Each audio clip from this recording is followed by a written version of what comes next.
We welcome you to this documentary of a unique man, a story of a one-of-a-kind person. A one-on-one interview told in his own words, a man who had many high points and some few low points. A man of a very strong and toughness but yet a heart of kindness. We welcome you to the story of Rocky Moonblood Walsh.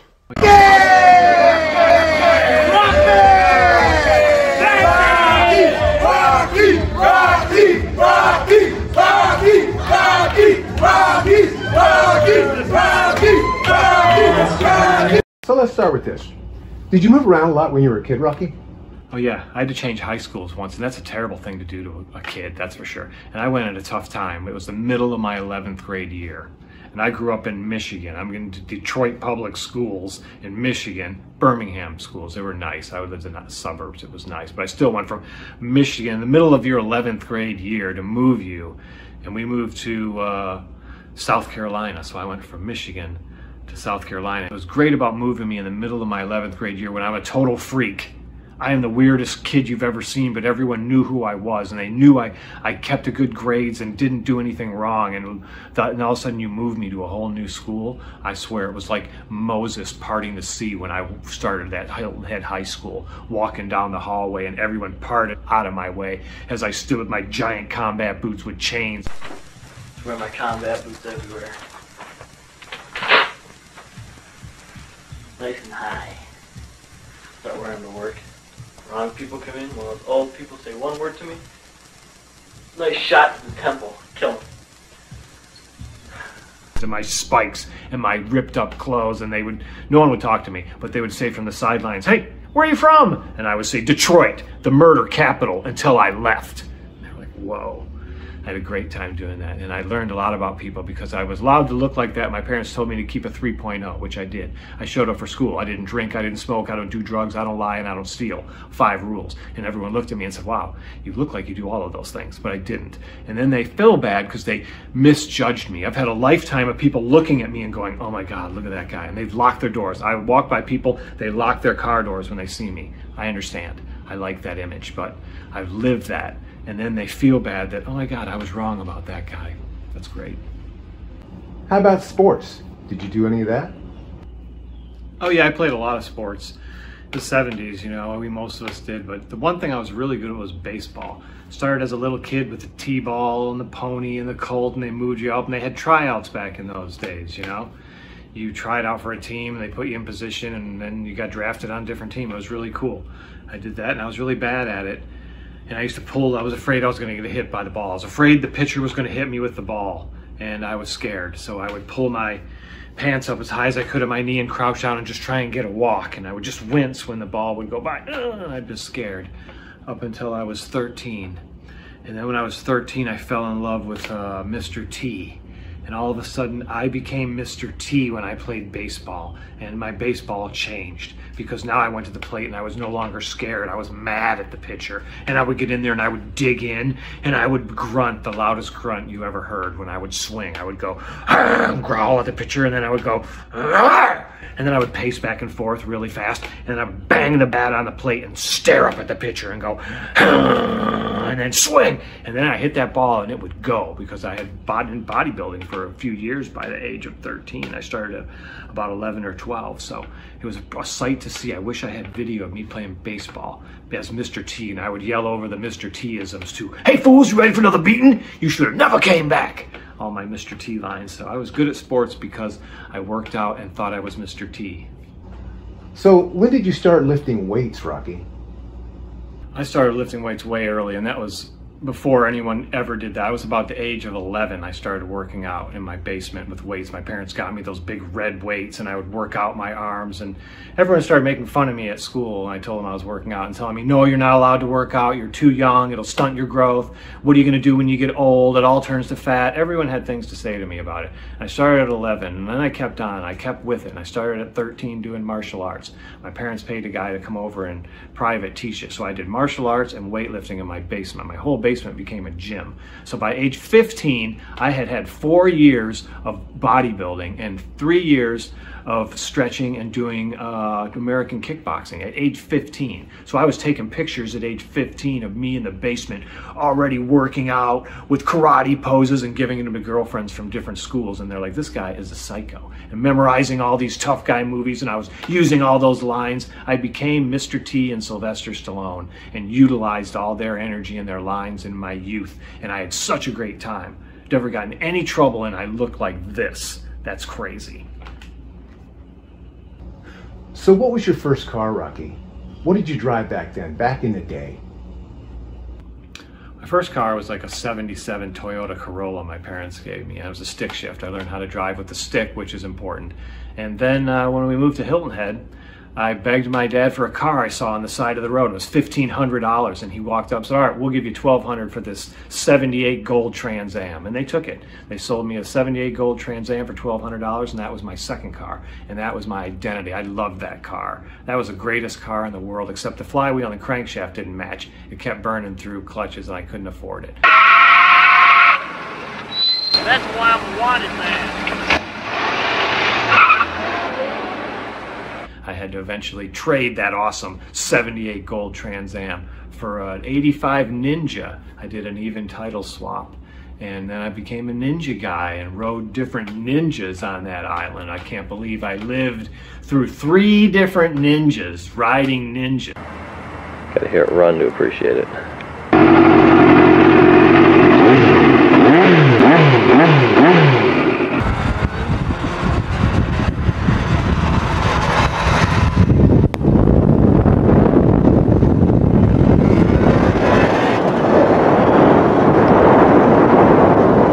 From the Trans Am to the Ninja.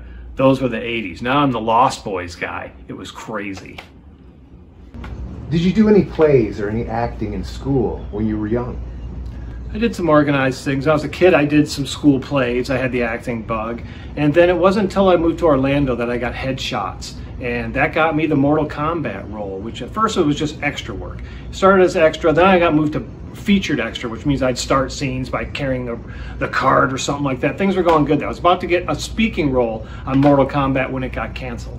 But that was all right. I was with the Greatest Hit stunt team at the time. I was getting some bad guy roles. Things were going great with me, and that's when I got a girl I was dating pregnant, which led to my daughter, which put my whole acting career on pause for the next 15 years or so, right?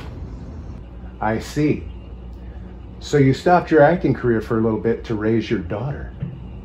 Yeah, I'd call it a pause, because I just stopped all of that and I went to full-time dad mode. You don't know how much you can love something until you have a child. And all of a sudden I had this beautiful daughter and I loved her more than anything in the world. I still do. And I dropped everything and I just did that. I quit working for a few years, and I'd already saved money, and being an actor, you just don't need a lot to live. And I would just take care of my daughter. I spent all my time with this child, and it was the best 11 years of my life. And then from 12 to 15 was rough. That's just how it goes. And now she's 19 and things are awesome. And I have a 19-year-old daughter. And when she was about 15, she went, all right, Dad, whatever you were doing before, go back to whatever you were doing. I was like, oh. And that's when I unpaused my acting career and started making my own films again. So what made you start filming, Rocky? I guess it's just in my DNA. I had a normal mom and a normal dad. And my older brothers and I would make our own movies. It was great. I could cast myself wherever I wanted. I started at a young age, and I realized, why should I move out to LA and be in their movies when I can just cast myself in my own movies? So I started making my own movies, writing them, directing them, editing them. And I made about 100, 150 different little movies. I made horror movies, the Indigo Run Chainsaw Massacre, stuff like that. I made comedies. I made martial art movies.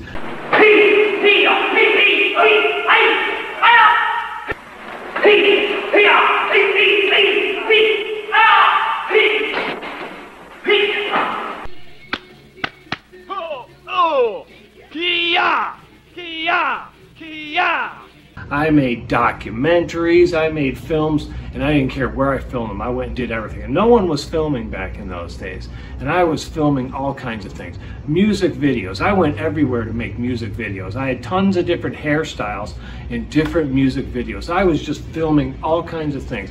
At least 150 different movies in the 80s and 90s that I went and filmed all on my own.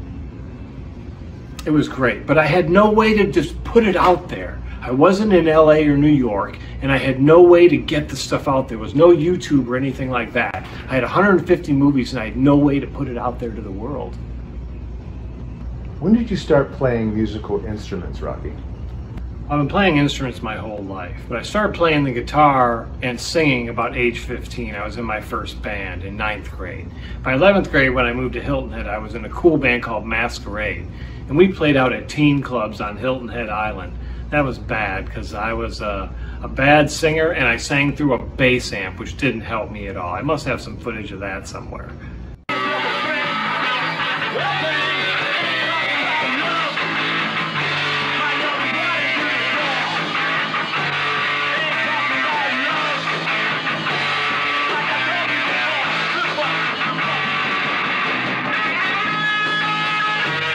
So I went back to guitar and I practiced this time, and I got some good teachers and I got better at it. And my brother gave me one of his original songs called Dark Horse, and I got with this drummer and we started playing this an original song called Dark Horse. That was great. It was just the two of us. We'd probably be better if there was more of us, right?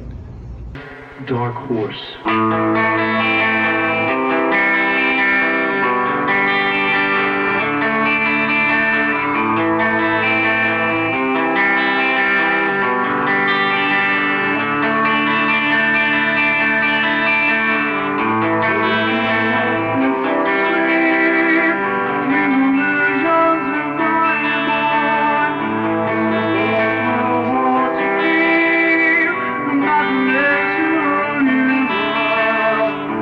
That was in Savannah, and then I moved to Atlanta and I was in some bands, and then I moved to Orlando and I was in a cool band called Lifted Veil, and we played the whole downtown Orlando circuit. That was really neat. I was a bass player in that band. That was a really cool opportunity, and I still play today. I practice every day. I practice today, and I play through the same amp. I bought an amp in the 90s in Savannah and I still use it every day, the same amp. That's crazy, right?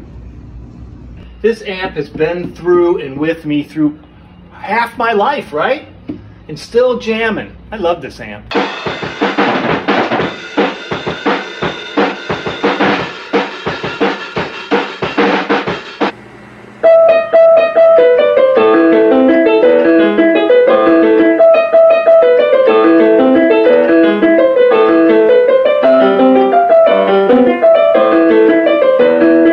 Entertainer.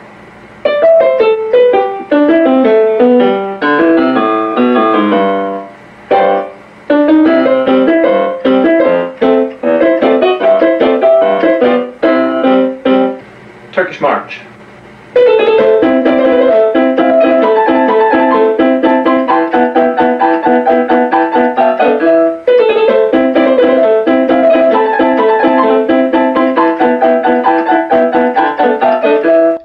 Did you ever do any workout videos? Oh yeah, I used to go to a gym called Main Event in Atlanta where all the wrestlers worked out. Right before it closed, I would go in and set up my tripod and everything and pick a corner and start making workout videos. How to train triceps with Jimmy and Rocky. The Rocky and Jimmy workout show. And we'd go in there and film this stuff and make these workout shows and posing, how to pose and do all this, but we had no way to put it out there. I was making workout videos in 1992 and no one's ever seen them. So how did you get the nickname Mr. Arms, Rocky? Ah, Mr. Arms. That was a nickname I had, and it was a mean nickname. They used to make fun of me at the gym. I was about 19 and I worked at this nightclub where I bar-backed. And when I get there, I'd have to stock all this stuff upstairs. So I'd carry ice and beer and kegs up and down these stairs. And at the end of the night, I'd take all the trash out and take it out to the dumpster and lift it up and dump it into the dumpster.